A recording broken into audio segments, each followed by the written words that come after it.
co-founder of Advantage Club.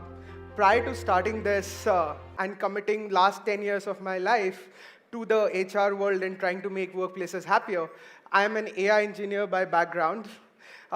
Did my master's from UCLA back in 2012 when AI was not the buzzword. And one of the pet peeves that I have is that when people confuse AI with automation, it's something which irks me. So let's start today's session with a fun exercise in which we'll try to determine if the following items are AI or automation. So if you think it's AI, please raise one hand. If you think it's automation, please raise both hands. So the first scenario, an employee engagement platform sends a birthday card to an employee on the date of their birthday with their name on it and also informs the manager that it's the birthday of an employee. Is this AI? One hand for AI, two hands for automation, please. Okay, great. So I can see most of you guys have raised two hands. Saw some one hand as well. This is not AI. I have been in round tables where people have called this AI, and this is not AI, this is automation.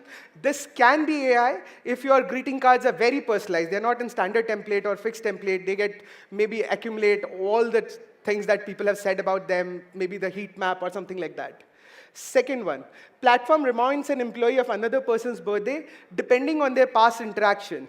Maybe they're part of the same hierarchy, or maybe they give badge to each other. Again, one hand for AI, two hands for automation. That's great. This room is very wise. This is AI. And this can be essentially AI if it is not built on fixed rules. Like if it is not like if someone gave me a badge 10 days back, then they will get a recommendation for that. It is more than that. Next one, the most used brand starts showing up on top in any rewarding redemption marketplace or any e-commerce platform. Is this AI or not AI? This seems like a little confusing. The room is splitted. This is, again, not AI by design, because we are just talking about a simple rule that what is used most is coming on top. But if there's more to it, if it includes multiple parameter, person's interaction, then this can be AI, but by design, it's not AI. The next one, a simple one, if a platform helps you write messages better while recognizing someone, yeah, again, a lot of you got it right. This is an AI in most of the cases, unless someone is trying to cheat the system by feeding in fixed message and just showing you randomly. If this is actually created in a generative form, then this is AI. The fun one. When you talk to your friend about maybe going to Bali, and all the social media ads start showing about Bali, first of all, how many of you find it scary? Yeah. And this is freaking AI. We have been living with it since many, many years now. Now, moving on to the employee experience side of things, let's look how employee needs have evolved and how does it tie it with Maslow's hierarchy across different generations. We've all heard about all these fun words, baby boomer, Gen X, millennials, Zoomers, probably the best generation which makes our life easiest. But let's talk about how the needs have evolved. So baby boomers are the people who were born in the mid-1940s to early 1960s. Most of our parents fall into this age bracket. These guys actually went to job to survive, to earn for us, to feed us. This was the era of roti, kapda, and makan. And people have a lot of appreciation for the work and the employer because it was for survival. The next generation was the generation for security. So this is the era where companies like SBI, ONGC, they're still the great employers. People still love them. I know a bunch of people chase them. But this was the era when they were the poster boys of employment, because everybody was seeking job security. Then the next area is millennials, where I personally belong as well. And this is a generation which cared most about belongingness. So before starting Advantage Club, I spent a few years at Amazon, Microsoft, Oracle. And one of the key things for me while working at my job, which gave me satisfaction, was to ensure that whether my ideas are heard, whether I know what is happening in the organization, can I make an impact to the outcome of the organization, or at least the product I'm working on. That's belongingness. This is where a lot of us are right now. Now the fun generation, Gen Z, for them, belongingness, security, survival is given. They want more than that. They want to be thanked for doing the job. And this is very hard, especially for baby boomers, to understand why someone needs to be thanked for doing their job. If you look at how they have been brought up, a lot of it will come from that. So if you look at a Gen Z's life, before a real graduation, they actually get celebration, the graduation celebration, at least 4 times in their life. Versus a millennial like me, I only got it once at UCLA, and both my parents didn't show up for that. My dad simply said that, we admitted you, we paid your fees, you're not dumb enough, you will get the degree. So why should we come? The next generation is probably the Gen Alpha, and what they might be going according to Maslow's hierarchy is self-actualization, so maybe we can start preparing for it. So this is going to be an era where job will not be a way to lead a life. It will not about work life, forget balance, even having 2 different aspects of life. People will probably start moving towards using work as a way to fulfill their life goals. And this is something which is already happening at very early stage right now. That's why companies like WeWork did excellent in hiring, irrespective whatever the outcome was with the company, because they started saying that they are elevating the consciousness of how the work should happen. Even we are trying to follow that practice, in which I personally actually believe that Advantage Club exists to make workplaces happier, and we're not claiming that we are just a reward recognition platform.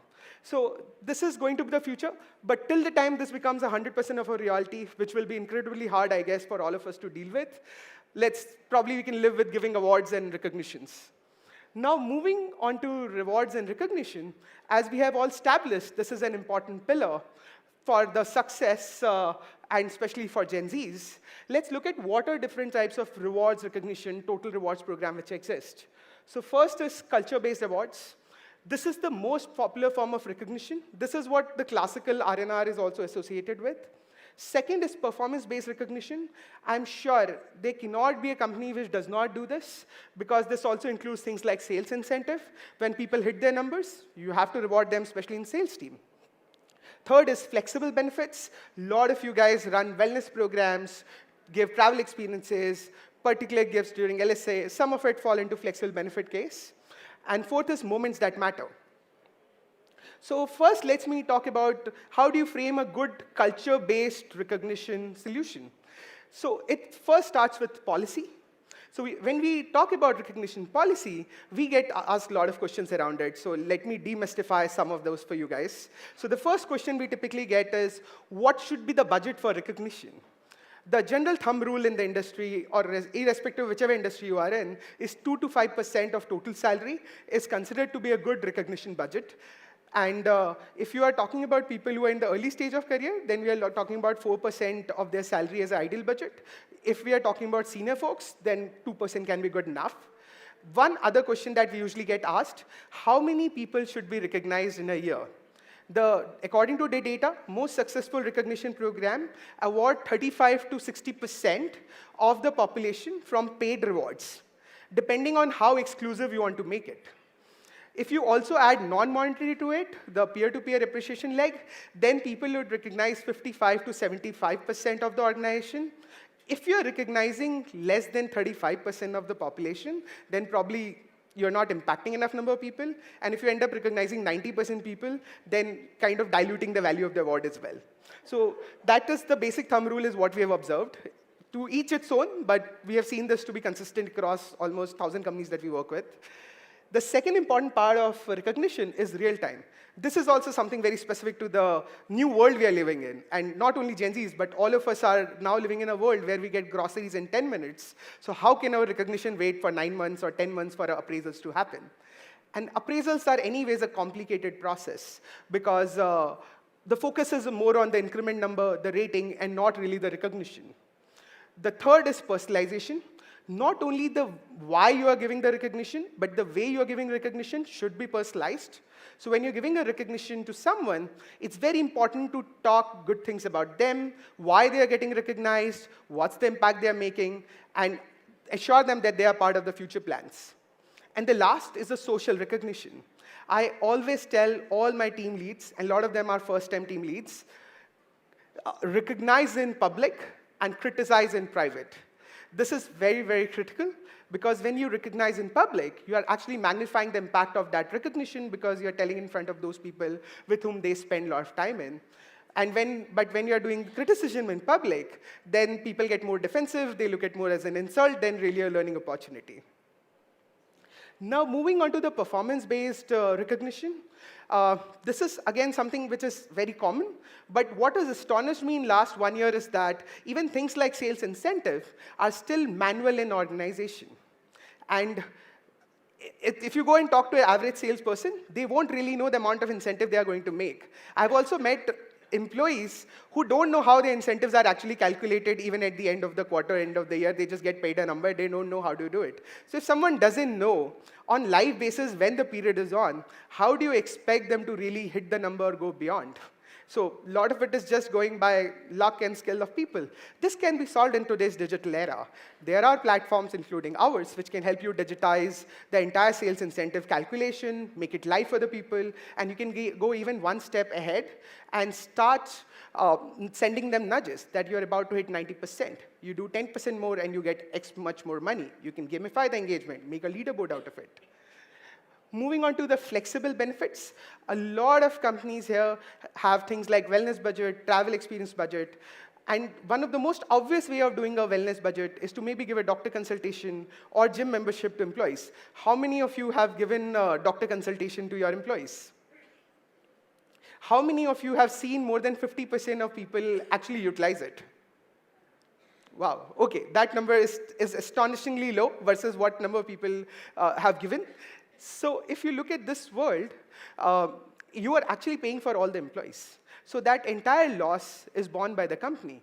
Instead of that, if you would have given the money in a form in which employee can choose between maybe doctor consultation, maybe preventive healthcare, and maybe going for yoga, maybe going for alternate care, which is not part of doctor consultation by design, you are empowering them. So as an HR, why do you want to make choice for 100 people, 1,000 people, or horribly for 100,000 people, when everyone is so diverse? This concept can be applied beyond wellness to travel experiences, L&D, and a lot of other use cases. Now, moving on to the last part of total reward in this presentation, which is moments that matter. Again, to a lot of employees, different moments are differently important. Like if I talk about my father, he doesn't care about his birthday. When I talk about myself, it's a one-day affair. But when we look at Gen Z, it's not a birthday, it's a birth week, it's a birth month. And if you are not part of it, then you are not part of their essential life. I've heard some of my younger colleagues tell me that they don't like their birthday because it comes in December. It's winter. I'm like, who thinks that way? I can't think that way. So you have to be part of this generation, and you have to celebrate the key moments with the employees. Now, moving on to some of the other important parts of reward recognition, you have to personalize. Again, technology can play a big role in there. You can have generative AI in today's world via platforms, which can help you personalize the citation you're writing with the people. You have to drive redemption. Any reward that you're giving to people which is unusable or is not giving the right value to the employee, then it's almost criminal. The third is drive higher engagement, higher penetration within the organization. Again, AI can help you do that. And keep it fresh. So you have to create new badges, new awards. And in a manual world, which existed 2 years back, we used to do it for a client, but it was a big pain because you have to create new badges, you have to work with designer. It was very operationally heavy. But now with Gen AI, it's very easy to create badges, and we have built a solution around that as well.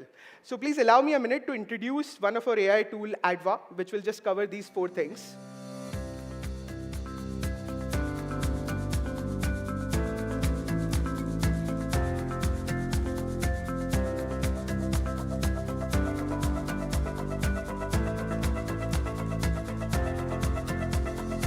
The first use case is the personalization use case, where as you are awarding people, you can actually take the Gen AI help to personalize the message for them.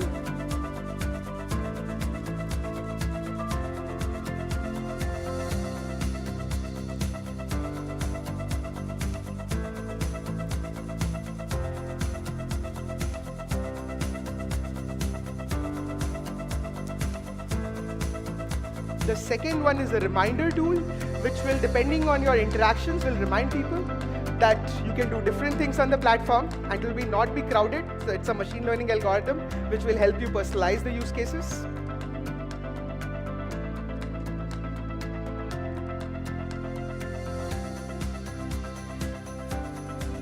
The third is a personalized recommendation engine on which will recommend you brands on the basis of your historical behavior, your colleagues' behavior. And then it will also talk about what brands are trending in your company to drive higher redemption. And the last and the most fun is to create dynamic badges. With no help of designer, no resource required, you can create your own badges. You can keep on creating 100 badges as per your wish. So that's on the AI side. Now moving on to why recognition matters. This is obvious. All of you guys are HR professionals. I don't think you need this. This is more for the people you have to convince. Like Rekha was telling that you have to be a business partner to really impact and get those decisions approved. So let me give you some data to empower you. So we did a study with our 5 million users and identified that people who are recognized versus people who are not recognized, the attrition delta is 55%. Let me repeat. So if you recognize an employee, there's a 55% more chance that they will stay in your organization versus someone who has not been recognized. What is even better is that if an employee is recognized by their manager as well as their peer, then their recognition percentage improves by 80%, 78 to 80%. So it's very, very powerful. We all know how expensive talent replacement is. There are studies which claim it's 11 months of salary, then business cost is on top of that, including everything. So the other benefits of doing recognition is that it can help your employee branding. It can also help on the outcome of the company. And employee branding is a very powerful thing. When you get your employer branding right, your hiring becomes easier, your retention becomes easier, and recognition is a simple way of achieving that. Now let me talk about more soft aspects of recognition and impact. I'll go to the Cricket World Cup. So T. Dilip, who used to be a fielding coach for India, he came up with a very interesting initiative that if anyone fielded well, he gave them a badge. So the best fielder of the day actually got a badge, and you will see what happened there. So this is T23 World Cup, and this is Mr. Sir Ravindra Jadeja.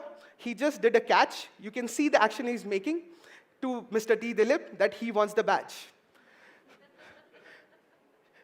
You will see the same thing done by Shreyash Iyer. And this was happening in T23 World Cup. This is the iconic moment I'm sure all of us would remember. This is the most beautiful moment, I think, in last 1 year. I've seen this video 20 times myself. Now, if you look at it, he got a badge. And when you look at his face, you will see the happiness. And we are talking about people who are earning millions of dollars, who are popular, who probably if they enter this room, all of us will want to talk to them. They care about this badge. They care about the recognition which doesn't carry any money. So if these guys care about this, then we are just regular human. Of course, we care about recognition. Thank you. Thank you, everyone.